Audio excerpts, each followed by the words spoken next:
evening, everyone. The time is 6:03. This is a meeting of the Board of Trustees for United ISD. This is a meeting of the Instructional Committee. We are present at 201 Lindenwood here in Laredo, Texas. Today is Tuesday, March the 5th, 2019. Action item A, action items to be reviewed by the regular board meeting on March 20th, 2019, with recommendations to be made by the Instruction Committee. Number one, approval of employment contracts, addendums, letters of assurance for 2019-2020 school work year. Good evening, Mr. Montemayor, Mr. Veliz, Ms. Santos, ladies and gentlemen. This particular recommendation being made by Human Resources to the board for consideration are simply language changes that are part of these legal documents in an effort for the district to present to all staff that are going to be the process, to go through the process of renewal of contracts. This particular agenda item references one-year term contracts, probationary contracts, non-certified professional contracts, retire, rehire addendum, certification addendums, District of Innovation addendum, and of course, notice of assignment of exempt personnel to supplementary duties, and of course, reasonable assurance letters for professional, paraprofessional, and auxiliary employees. Documents were reviewed by our legal team, and of course, everything is in order. Most of the changes were related to date changes in order to bring them up to speed with this upcoming school year. Mr. Veliz, any questions? No questions. Thank you. Thank you, Mr. Item B, items to be reviewed by the Instructional Committee for information only. Number one, initiative supporting students' mental health. Yes. Good evening, Mr. Montemayor, Mr. Veliz, Mr. Santos, and members of the audience. Tonight, I just want to bring to you an informational item regarding some of the initiatives that we've taken this year to support the mental health.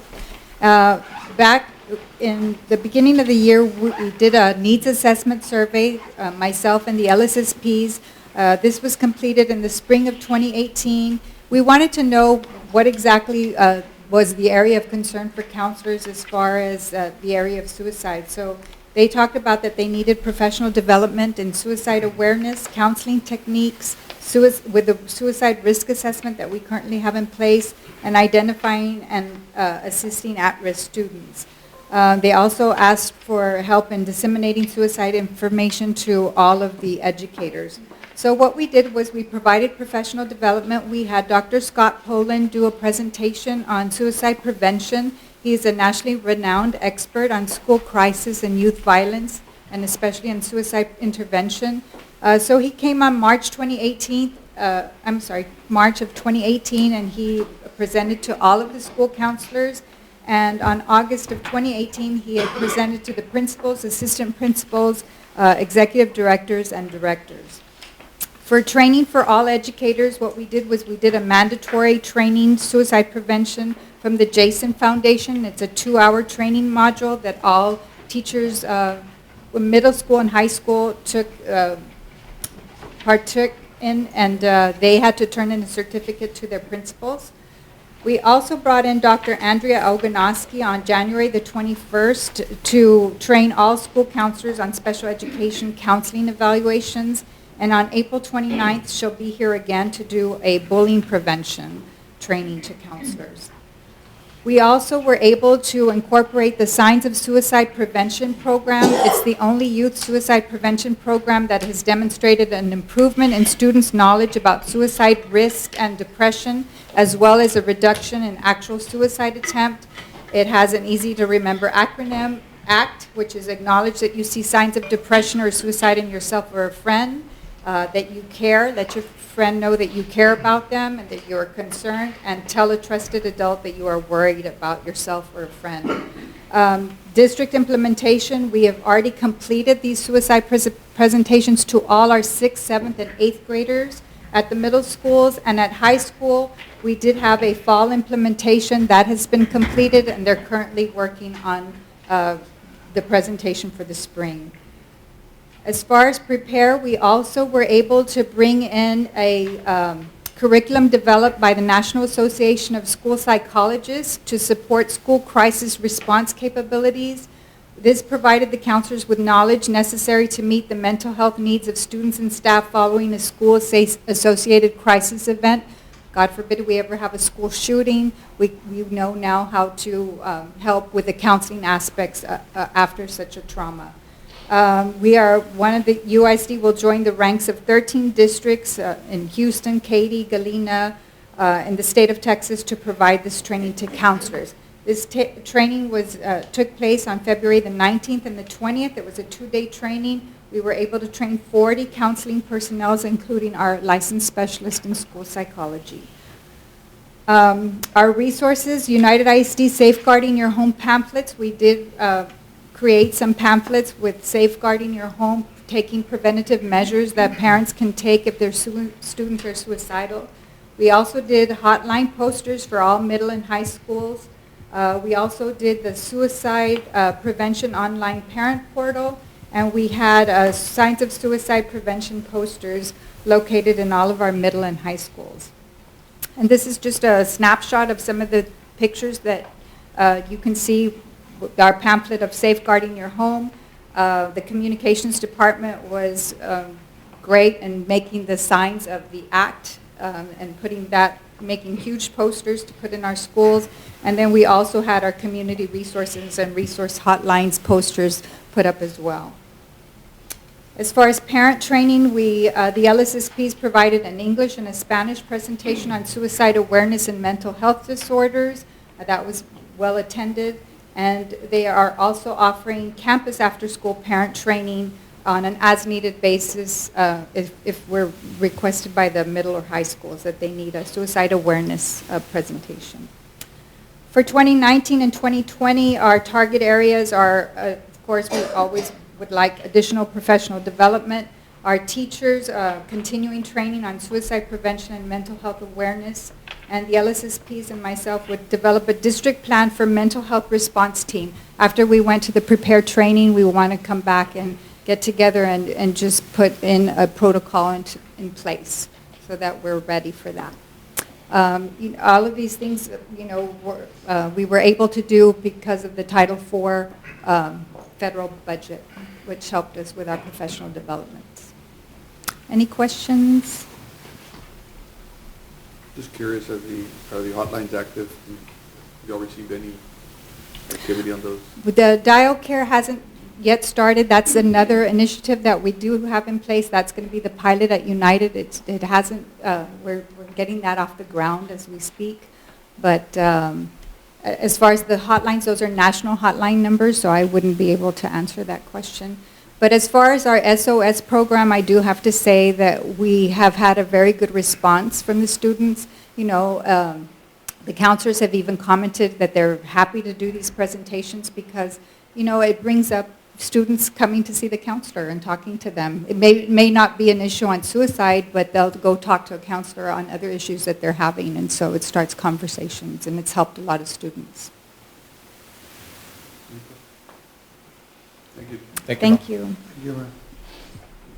B2, College Board Pilot 3AP Program Year 2. Good evening, Mr. Ramirez, Mr. Veliz, Mr. Montemayor, Mr. Santos, and members of the audience. I'd like to give you an overview of what's been happening in our district with Year 1 of the pre-AP pilot. 4 of our high schools were part of the 100 that were selected nationwide to pretty much implement this program for the current freshmen.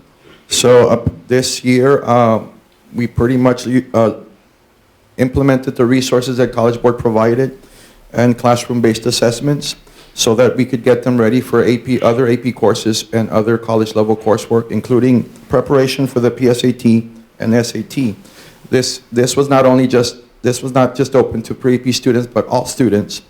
So we launched it in the fall of 2018, and currently we are almost done with Year 1. So I wanted to give you some updates in reference to what's going to be happening in the coming school year. So pre-AP is all about achieving results for the students. So currently we're only using these resources for 9th graders.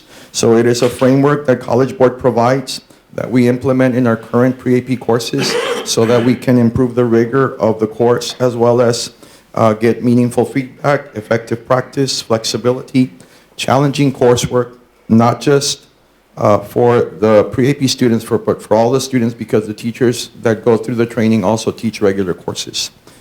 On the next slide, we have the courses that were currently offered this year. We have the Pre-AP Algebra 1, the Biology 1, the English 1, the World History and Geography, and of course the AP Fine Arts courses that we offered this school year. So hopefully for 2020-2021, they're going to be allowing us to offer it for English 2, Chemistry, and Geometry.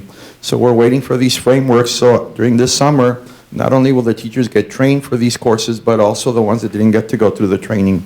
In terms of fees, there is a small fee, and the fee is based on what courses we implement. So we ended up implementing all of them, but we did get a discount for implementing some of these courses. The fine arts courses were free, but there was no additional charge to it. So on the next slide, we pretty much have the enrollment of the students that we currently serve this school year.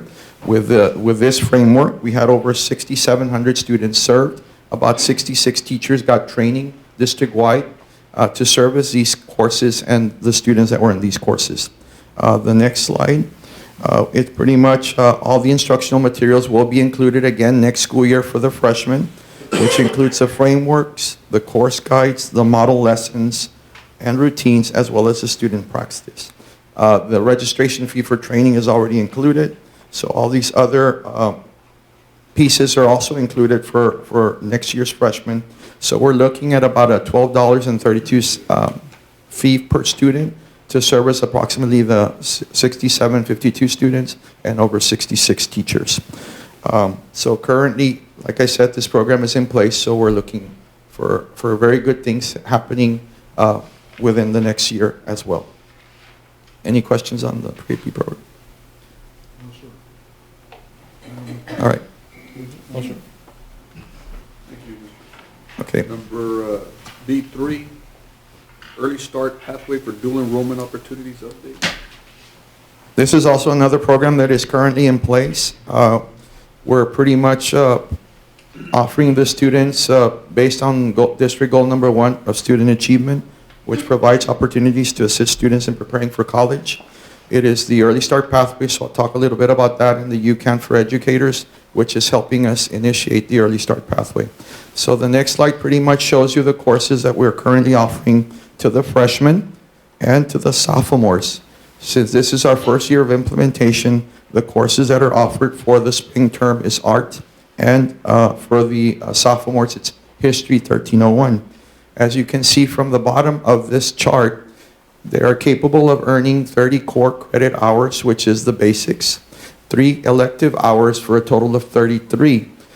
In addition, if they were to participate in the Laredo Summer College Academy, which would be the second year of implementation, they're able to earn up to 18 hours for the summers in question for a total of 51 hours by the time they're seniors. This program is pretty much at all high schools. So if you look at the next slide, we'll talk a little bit about the Summer College Academy. This is the second year that Laredo College and United ISD is offering this initiative, and we are proposing the following courses, the same as last year, for morning and afternoon sessions, Monday through Thursday. UISD will provide transportation and textbooks to all current 9th through 11th grade students that qualify for this program that are already currently registered for as students of the college. The next slide pretty much talks about the guidelines, the procedures and guidelines that we have in place if they want to be part of this initiative, and they must have a TSI reading score of 351 or better, writing of 340 with an essay of 4, a core GPA of 85 from the 7th and 8th grade report card, and of course the program options will vary depending on how many teachers we have in place at each campus that will allow us to offer the students free tuition for these courses. The next slide. So essentially what we're looking at is $150 per textbook plus maybe $20 based on some of the fact that they're not in print copies. Some of them are in online format, so they're not as expensive. So most of these textbooks we already have in place. Zero tuition if we use our own high school teachers.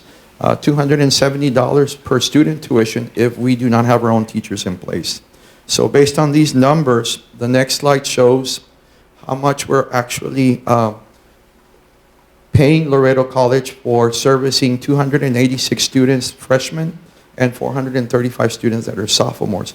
You'll notice that the green is pretty good, substantial, because we're saving money since we're using our own English and our own history teachers. So that's why we have surplus in that column there. So essentially, instead of paying $270 per student, we're actually paying $17.60 because we don't have all our teachers in place. Is there some type of reason why United South has more than Alexander, LBJ, United High School? Oh, in reference to the numbers, it is based on, you mean like 108? Twice the enrollment. for those- Oh, it's because it all depends on whether they qualify for the TSI reading and writing. So based on that, those scores, that pretty much promotes the number of students that will be in those courses. So it could have been also because we got started in April, and there was not really enough time to promote the program. So not enough people were probably informed of the program. Or maybe they were not too familiar with the program, so not enough More students. people were informed at United South than- Well, in reference to the information, yes, because they had several, I'm just yes. curious. It's interesting. Yes. It's a good thing. Yeah. And they were mostly interested because of the art and the History 1301 that were being offered. The teachers themselves were promoting those courses.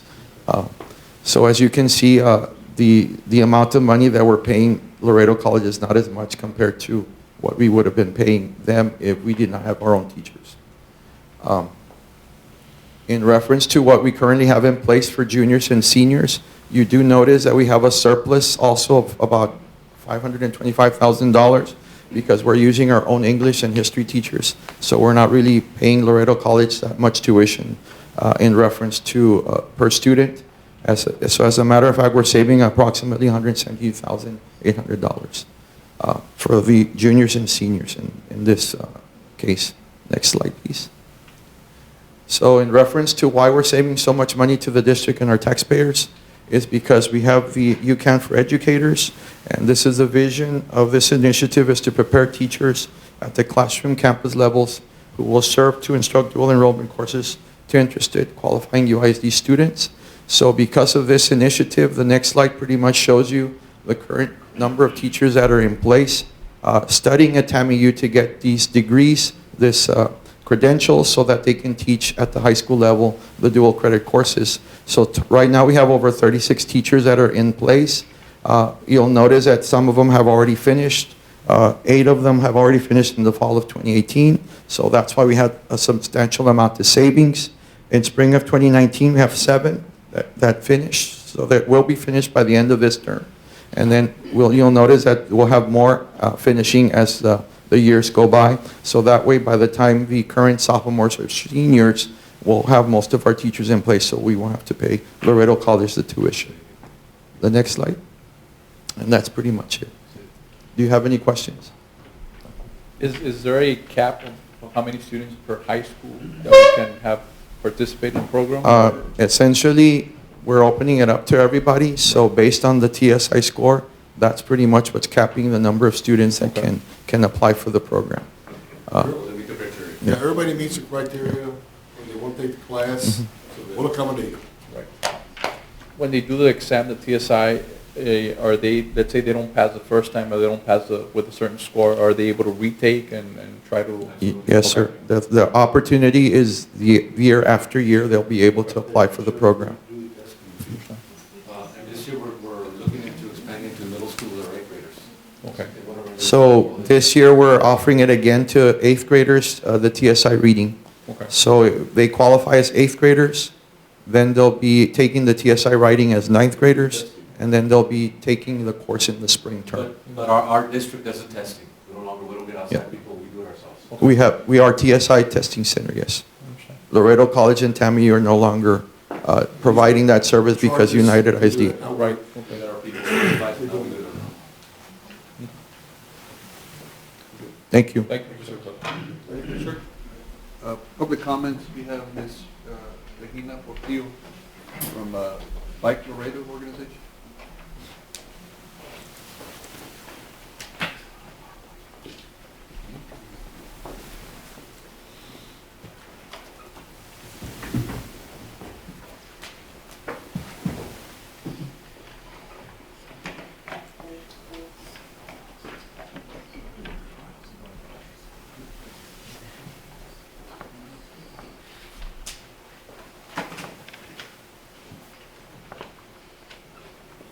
Ms. Portillo? Yes, Hi. I'm Regina Portillo, but actually Alec Martinez from the Traffic Safety Department will be speaking today about safe routes to school. We've actually already met with Mrs. Oliveros about Okay. this issue. We normally through- give 3 minutes, but it doesn't seem to be a controversial issue, so. Yeah, Long as we don't- no, we just weren't on the agenda Okay. officially today, but I'll introduce Sure. Alec Martinez. Promise I'll be as quick as possible. Not a problem. My name is Alec Martinez. I'm the bicycle pedestrian coordinator for the city of Laredo. We also focus just generally on urban policy, how we can make a more healthy, happy, sustainable city through rethinking our streetscape. And one of those ways we want to do that is through this grant program that we're hoping to work with UISD on. So we're going to cut this presentation up into 3 parts. Again, as quick as possible. What, why, how? Let's do it. All right, so Safe Routes to School is a federal program, and it's been localized in Minnesota, Virginia, Florida, North Carolina, but even in cities like Tucson and Toledo. What it is an approach to traffic and an approach to our streets to promote walking and biking to school through infrastructure improvements, enforcement, tools, safety education, and incentives, right? So the whole package. What we're going to be looking at in particular is a federally funded, TxDOT administered grant program. So I know this is the business committee, so let's talk about the money. So there is $8.7 million available for project development and construction. With those $8.7 million, for the projects to be eligible, they've got to be within 2 miles of a school. Notice how high schools are ineligible, so we're talking about K through 8th grade. And the best part is that no match is required. So all of these dollars for these kinds of projects are federal dollars. So in terms of timeline, we're getting pretty close to the preliminary application, which is why we're here, why we've already been discussing with the board members. And then the detailed application is August 15th. So we know that there's money, we know what the deadline is, but what specifically can we do with this money? So we're talking about bicycle infrastructure improvements like bike lanes and cycle tracks. We're talking about shared use paths, which is, you know, if a sidewalk had a baby with a bike lane, it's a little bit what it would be like. Sidewalk improvements in general, and then also infrastructure-related projects such as this one in Miami, where this intersection in particular was a high crash area, and after they painted the intersection to bring more awareness to it, they were actually able to significantly decrease the crashes. So the top 3 evaluation criteria are safety. How are we making our neighborhoods safer for our children? How are we making our neighborhoods more connected and more accessible? If there is a wheelchair-bound or blind student, can they get to school without depending on somebody else? And are we increasing the quality of life for our children and their families? So that's the what. It's a grant program, $8.7 million. Why is this important? What is the big deal about getting out of our cars? Why are my tax dollars going to pay a bicycle pedestrian coordinator of the city? I love that question. Let's get to it. Unfortunately, we have a huge epidemic of traffic deaths. In this past year, we have had an 84% increase in deaths in our city alone. Countrywide, cars kill more people than guns do, about 40,000 people per year. It's a leading cause of death in this country, and it's not something that we talk about enough. It is the most dangerous thing you do on a daily basis, is get in your car. This 84% increase is on the back of a doubling in 2017. So we're seeing an irrefutable increase in fatalities on our roads. It is a thing, it is happening. And when our cars aren't killing us, our car dependency is. For the first time in 2 centuries, our children, a generation of children, your children, are looking to have a shorter expected lifespan, a less fulfilling lifespan than you got to enjoy. And that's because our rates of childhood obesity are higher than they've ever been. The oil and gas emissions that come with cars are ruining our air quality, and they're rapidly increasing rates of respiratory disease and pulmonary illnesses. This is to say nothing about the world that our children of today will inherit. And it is not a far cry to say that suicide rates, which have never been higher ever in American history, have a lot to do with this. Epidemiologists point to our suburban way of life. We've got these big, beautiful lawns that separate our neighbors from each other. I can order all of my groceries and everything I need on Amazon from the comfort of my bed. And we've built a convenient society, but we've not built a very community-oriented society. When you wrap all these things together, America every year goes down on the list of happy countries in terms of life expectancy. I think right now we just went down from 73-ish to close to 90. So every year we get farther and farther behind. The silver lining, though, is that we know that walkable neighborhoods reverse a lot of these effects. Something that is particular to schools is that walkable neighborhoods tend to have homes that have higher property values, meaning higher property taxes, which equates to higher revenues for schools. We also know that kids that are biking and walking concentrate better in class, do better than their peers, and there's a wealth of resource that suggests that you don't have to be, doing deadlifts in the gym for an hour every morning. Just doing a brisk walk or a bike ride to work has so many extraordinary health benefits. So, the how. We need a broad coalition for a specific goal. We want to work in parallel with UISD and LISD to get some of these things in our community. And what that means is letters of support from the school district, community buy-in from the families through surveys in particular. We want to know how many kids are biking and walking to school now, how many would if we made it easy and accessible and safe. Laredo has a 32% poverty rate, and we're looking at the average car payment is about $400, $500. You're not even talking about insurance or gas. You're talking about a great swath of our population that cannot afford cars, and we're making it very difficult for them to get around. School willingness to provide incentives, events, and programs. One of the things we've been talking to some of the board members about is getting the police downtown that ride around on bikes to come in for the first few weeks of this program and to escort kids on their bikes and teach them, the ways of traffic safety in getting to school. So if I could tell you that we could make our children happier, healthier, increase their lifespan, help them do better in school, reduce the awful amount of congestion that you guys see every morning, all without spending a single dollar, I would say that you would bet that that is a pretty good deal. And this is exactly what I'm telling you this program can do. So I encourage you to look into this, and I'm happy to answer any questions.